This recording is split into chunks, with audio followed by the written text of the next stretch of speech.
Huwag magkakaloy sa pagmamahal mo, o di nasukong ang kada pusa bugma mo. Huwag magkakapusan ang pagkadamhanan mo. Ikaw at yun ang Diyos, ang alayang simbahan.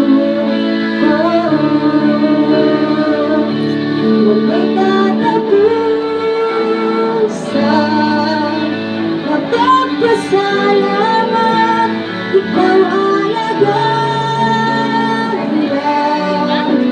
Hangtod sa kahungkulan, ang grasya mo, magsabog mo, ug sa pagkagamhanan mo, ang alayang simbahan. Huwag magkatapusan, magpapasalamat, ikaw alagaan.